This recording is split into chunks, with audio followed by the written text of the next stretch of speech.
the Detroit Pistons have just shocked the Los Angeles Lakers. Check this out. After the confetti cleanup, there was a sea of people at Hart Plaza, shoulder to shoulder, to celebrate the 2004 Pistons, a group of guys who shocked the world. Today's Pistons celebration kicked off early this morning with this parade down Jefferson. Look at that. That's one of the shots that will live on forever in history. Detroit police are telling us it's true. 1 million people were there. 1 million people were there. But if you ask any Metro Detroiter, they'll tell you, oh, I was there too.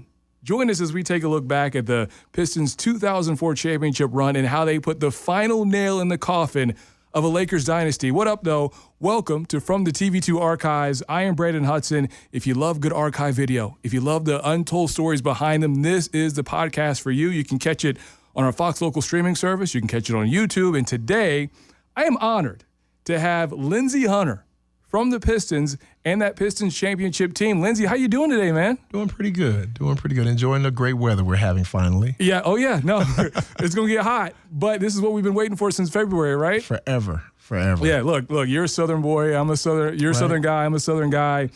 We can trade stories about how it's never really too humid in Michigan. But we might get some other people mad at us because they will tell us differently, right? Right. Look, man, does it feel like it has been 21 years since you guys won the chip? It really doesn't. But every time I see something, somebody will share a post with me, or I'll see old footage of it. Yeah. Then I start realizing how long ago that really was. And then I'll look at the picture. I'll look at this photo of me and my son that was in the championship, pictures. And I'm like, God, I was holding him. Yeah. He's 24 now.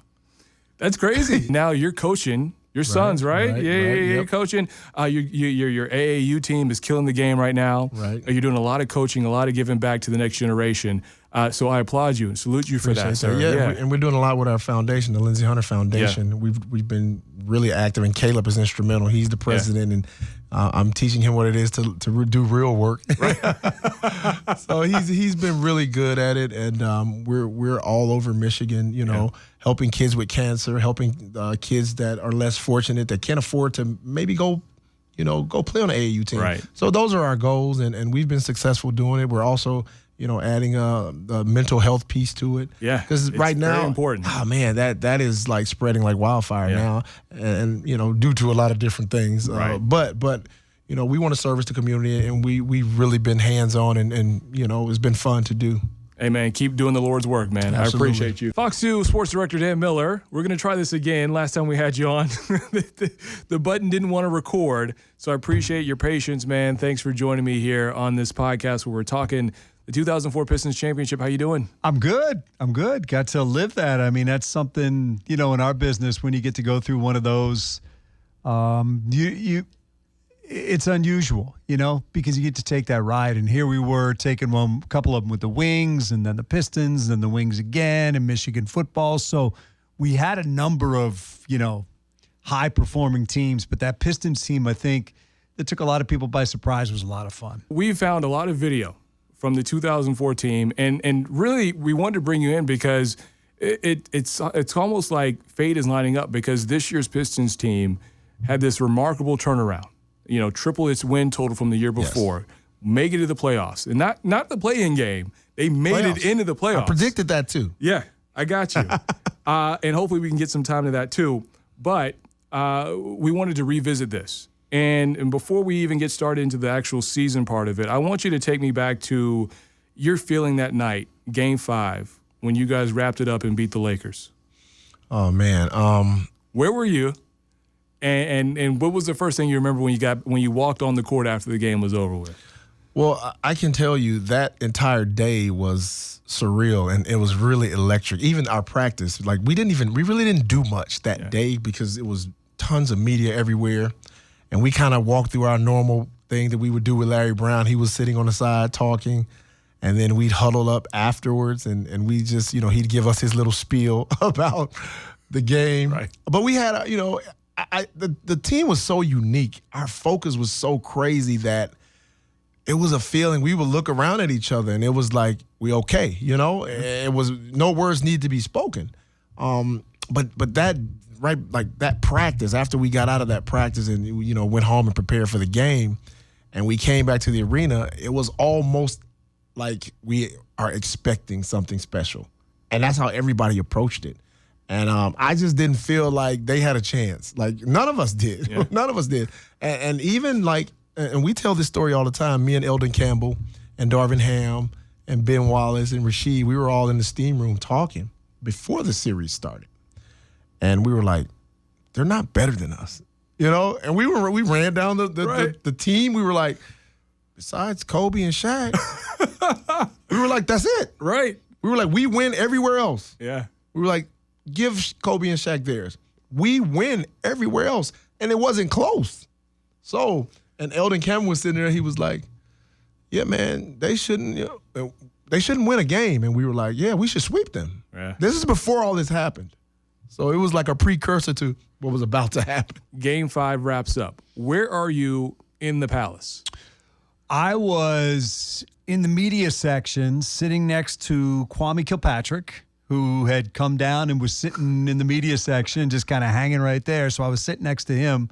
And then the game ends, and, you know, it wasn't obviously in question for a long time. So you're thinking, all right, here's what we got to do after the game.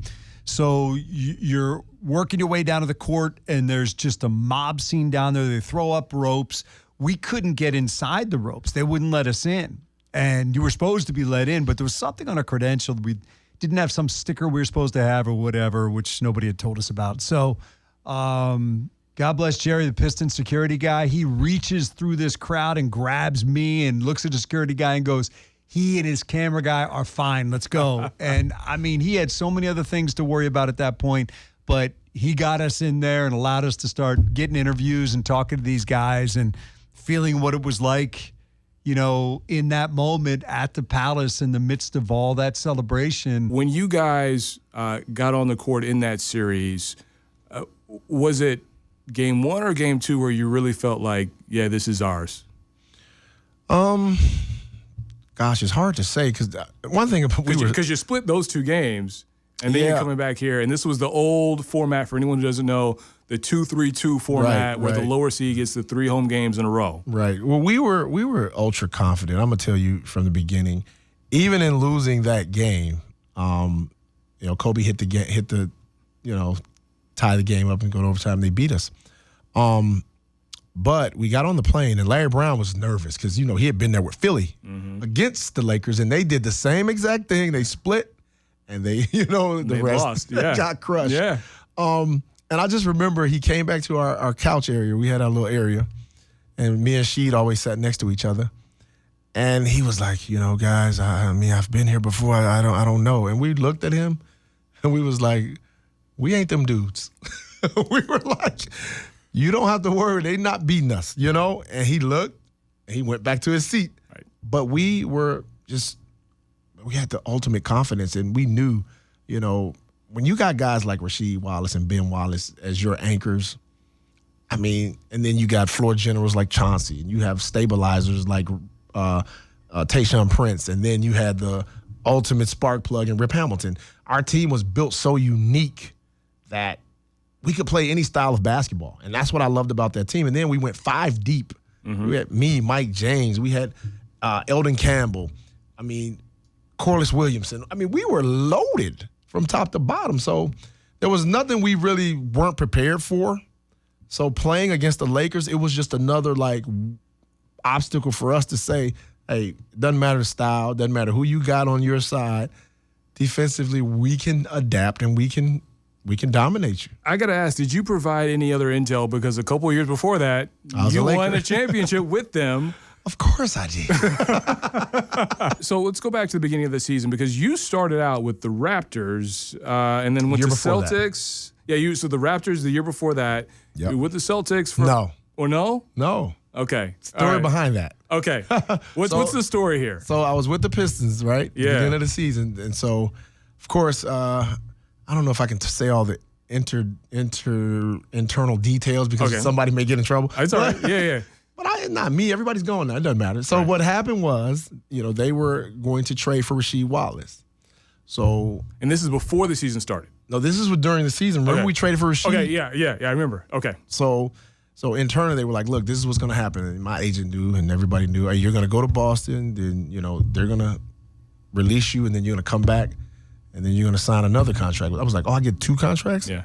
I was like, I'll do that.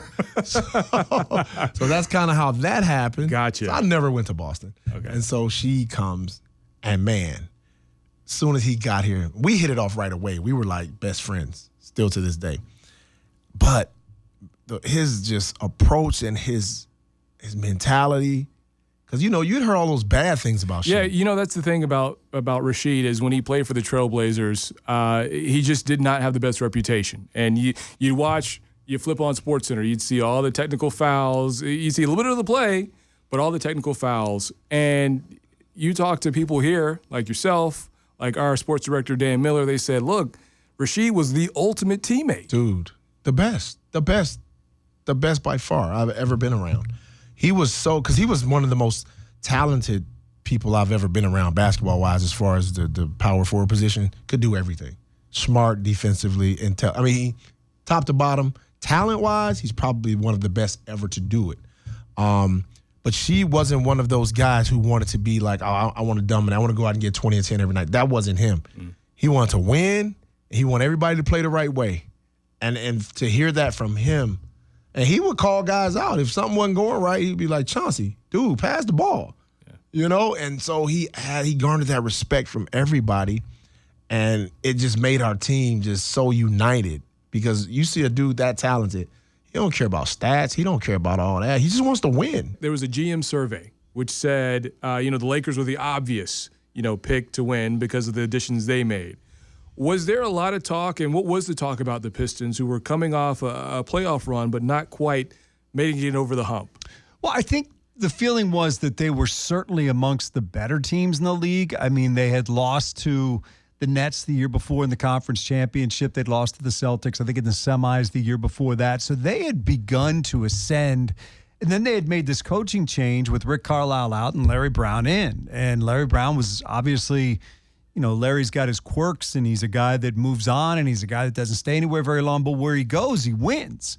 And I think Joe really felt that was the final piece. So I think around the country, people felt like this was a really good team. I don't know if they knew necessarily that they were champions. I don't think they did. They really hadn't done anything to show you at that point that they were ready to beat the Lakers or beat some of the teams in the East that they had trouble getting past.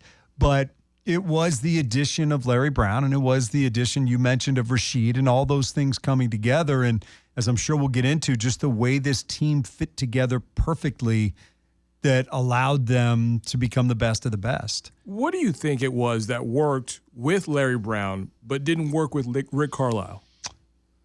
Yeah, it's a tough one. I mean, in some ways, these guys were getting better, and I don't know where they would have gone. And certainly Rick Carlisle has proven to be in my opinion, Hall of Fame caliber coach. So maybe it would have come together with him. Maybe if you give him Rasheed Wallace, they win it as well. But let's just go to Larry Brown for a second. He's just a great coach. He's a great coach, and he wins. He motivates. Sometimes I don't know that he has staying power. Maybe his act wears thin. It certainly appeared to with Mr. Davidson over a while. But it was just the perfect guy for the perfect team. And the guy that kind of took Chauncey and Rip and Ben and Tayshaun and took them from being really good NBA players and a really good NBA team to champions. And that's just his pedigree. I mean, you're talking about a guy who's won NBA championship, won a college championship, has won everywhere he's been. But he was just a heck of a leader. I think he commanded the respect of the guys and the ear of the guys because of his track record. Everybody knew who Larry Brown was. And so I credit Joe Dumars because he just saw that as, Rasheed was ultimately the final piece, but he felt like that was a move that he had to make. And the Carlisle firing surprised a lot of people. He was a really successful coach here, but Joe knew who he wanted. Was there a chip on the team's shoulder going in to say, hey, look, the world is counting us out, but we know we have a great team here? Absolutely. I mean, you can look back at some of the footage some of the commentators were saying that there's no way the Pistons can beat the Lakers. They were like, if the Pistons can get one game, it'll be good. I mean, you can go back and play it, and you hear them say this. And so we're listening, and we hear everything, and we were like, wow. Even people in Detroit, I didn't think many. See, I always talk to fans all the time, and I'm like, not many people had us winning that series. And if you did, you were a diehard fan. Right. Because most people were like, Lakers are too good, you know? And let me ask you this, because as the Lakers were building this team, this was before the whole social media. This was before group chats. So how did you all communicate about, you see what's going on in L.A., the team they're putting together? We didn't. You didn't? You didn't really care? No, we didn't care. We just, of course, everybody saw it because it was headlines. It was, Karl Malone's going to L.A., Gary Payton's going to L.A., and all this other stuff. And they were talking about how, Kobe was helping and Gary Payton was helping Kobe with certain things. It was a lot. But, we didn't care. Tell me about playing in the Palace on a game night, because in that little stretch, the Pistons had either the highest or one of the highest attendances across the board. What was it and what was so special about going to the Palace on a game night, knowing that you got this sellout crowd behind you? I mean, the Palace was like home for us. From the security guards to the people in the concession stands to all of the, everybody. It was a big family at the Palace, and you knew night in and night out, we were going to have the best crowd. We were going to have the best announcers. We were going to have the best of everything, and it was electric. And it puts you in mind of when the Bulls were dominating. You knew when you came in there what you were about to hear. Doom, doom, doom, doom. Right. It's the same way here. It was the same way. Do you still get goosebumps when you hear Final Countdown? Come on, man. Come on, man. Come on. That was so exciting for us, and it energized us. It energized the building. And those are the things that I think people that didn't get to experience the Palace will never understand. I think, and I'm watching this as I'm in Alabama, and I'm seeing this series play out, and I think that was the first time we were ever introduced to, Mason and the announcements and the Final Countdown. And I remember watching that on TV. I was like, man, that is so cool. It was but to see it in person, it had to be an out-of-body experience. It was electric. It was not many teams can identify. Like, you can go back and, like, everybody knows the Bulls, how they announce.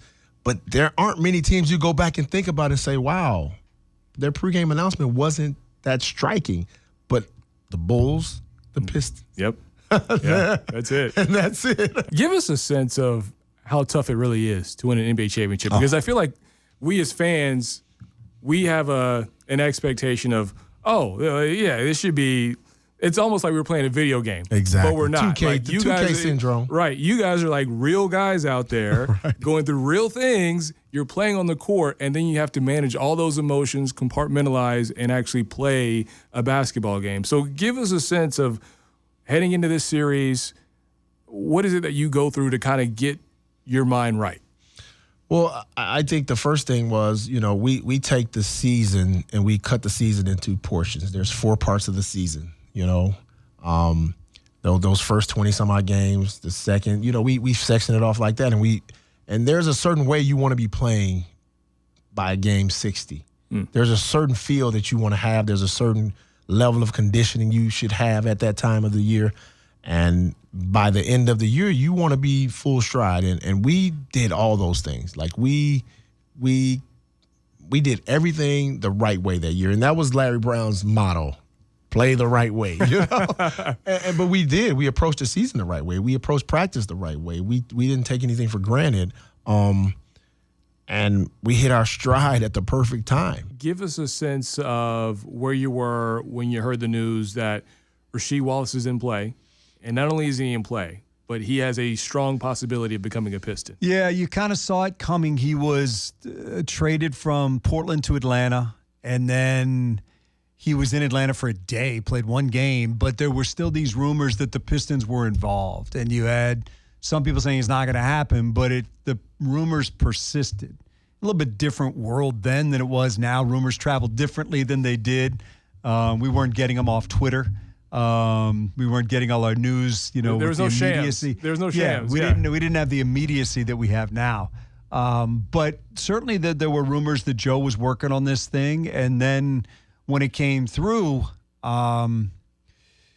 it's interesting. I think we knew it was significant, but I think people's appreciation for Rasheed Wallace grew even more when he got here. And honestly, and a Hall of Fame talent, in my opinion, not maybe a Hall of Fame record, but just could do everything and made other players better. And when he was really locked in, was a defender, could shoot, could take you down on the low post, would rebound, was a leader, was just when he was locked in, he was a really, really special player. You got any stories to share about your first or one of your first interactions with Sheed? I think one of the funniest ones I wasn't there for, I think it was Woody. Somebody had been busted for smoking pot in the NBA, and Sheed was asked about it, and he was walking through a door, and he stuck his head back out, and he goes, "That's because he's not smoking the good stuff." I was like, okay, there it is. That's Rasheed. Right, but right. nah, he was just, look, he was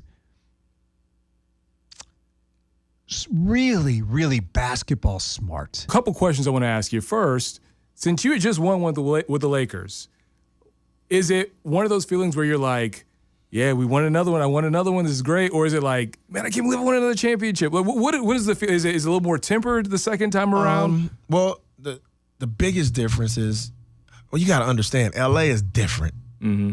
Like, LA fans aren't as loud as the Pistons fans.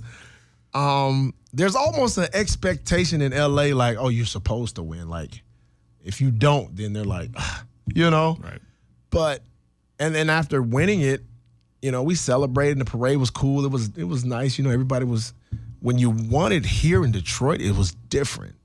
It was the loudest I'd ever, we couldn't even hear each other on the court. And I was like, geez, this is loud. Your ears start ringing a little bit, and the feeling just was a different feel when you won here in Detroit. And then our celebrations was crazy. Yeah. It was LA was cool, but it wasn't like Detroit. Like, it was nothing like Detroit. Like, we stayed in the arena all night after we won the championship. We stayed in the arena, in the restaurant, everybody on the floor, on the tables, on the chair, everybody together, like the entire team, coaches, everybody. LA wasn't like that, So the feel here in Detroit, that's why I hold this, the championship in the city so close to my heart, is because I remember how those things felt, and I remember all the fans rejoicing and feeling like, man, because it's hard to get there. It's hard to win it, Nobody remembers when you lose. We lost the next year. We don't even talk about that, right? Right. Yeah. So you cherish it. You remember it, and you celebrate it, and we'll never forget how we felt after we won that. And that's a bond that, all of us guys, we still talk. We still communicate with each other. She just texted me the other day, talking crazy, of course. but we all still stay in communication, because that's a bond that you can't break, because that's something we did, and that's something we felt like that's special. To win it, man, it's an unbelievable experience here in Detroit. Take me back to that celebration at Hart Plaza, the parade. What was that like? Where were you? Man, I think I had a lot of champagne. I'm trying to remember. It's all right. Yeah. Wait, tell me what you can remember. I was going to ask, but I didn't want to go there. No. Yeah. I was a little inebriated a little all bit. Right. It's And we all all were. Yeah. I mean, look, it's a celebration. I know. It's a celebration. And trust me, that party went on for like a month. We were getting, and another reason, man, Detroit, we were getting free gas. Yeah. We were getting free groceries, clothes. Wherever you went, people were just giving you stuff. And I was like, this is what it's like to win a championship in Detroit. I always notice the one thing about here Detroit is, when you do well and you make people proud, there is no greater love than a Detroiter has for people who are here. Dude, I'm telling you. I mean, and people always ask me, especially back home, I always thought you would come back to Mississippi. And I'm like, I love Mississippi. That's my birthplace. I said, but Detroit's my home. Mm-hmm. I've actually been here longer than I lived in Mississippi, And the way people treat me here, dude, it's like, why would I leave? Right. I try to tell people all the time, I'm like, Look, Detroit, like the way people love people in Detroit, you will never find it anywhere in the country. No, you will not. You will not. Parade at Hart Plaza. Where were you at the parade? Right down there in Hart Plaza, watching everything unfold. And it was, been lucky enough to be to several of those with the Wings and then the Pistons. And just, those moments are always special because it's a city coming together. And I know that sounds kind of hokey, but it is. It really is people coming together and rallying around this group. And to see, Ben and Rashid and all those guys get their flowers. And then it was from there up to the Palace where they had another event, which we were at and was really cool. It's just, you're tired because you've been on this ride, right. Working, a lot of hours, traveling, LA back.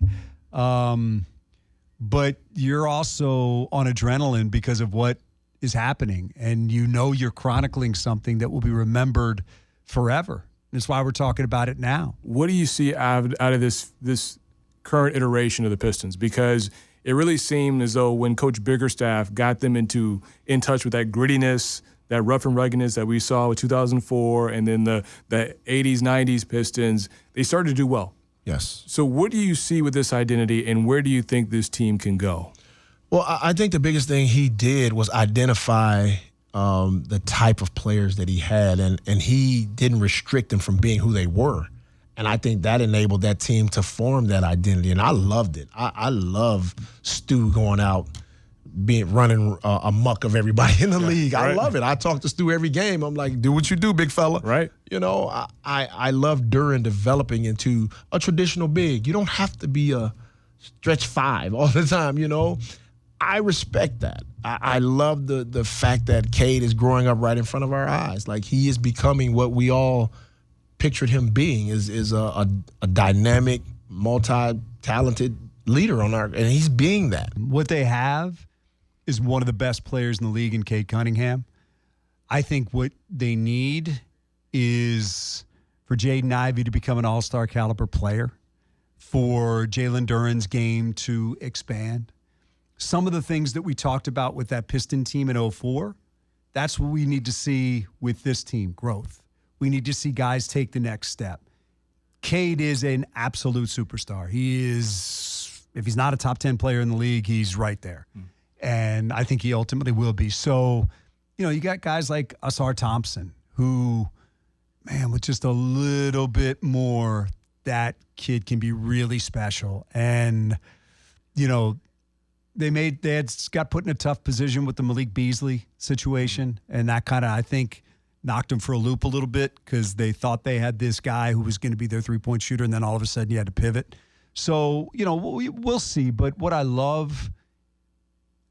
like what I've seen from Langdon and his decisions, and I love what I've seen from Bickerstaff in leading this team and helping these young players develop. So, hope. I see hope. I didn't see hope with Monty Williams. I didn't see hope with Stan Van Gundy. I didn't see, hope with this team for a long time because there was just nothing happening. They weren't drafting the right guys. They weren't signing the right guys. But now I think they've earned some equity to the point where you say, okay, let's see what they've got. And I think they're an ascending team in a conference that looks like it's got some real questions because of injuries to major players. And maybe there's an opportunity for them to take a big step this year. Dan Miller, I appreciate it. And we recorded this time. Appreciate you. Hey, 1 out of 2 ain't bad. Hey, man, thanks so much. My pleasure. Thanks for joining Anytime. us. Lindsey Hunter, it's a pleasure, man. My pleasure. Thank you for talking with us. Thank you for sharing great memories. And thank you for listening on From the TV-2 Archives. That ends our look at the 2004 Pistons Championship. For Lindsey Hunter, I'm Brandon Hudson. Again, you can watch this on the Fox Local streaming app. Watch it on YouTube. We'll chop it up, put some clips on Instagram and social media. Thank you for listening. Have a great night.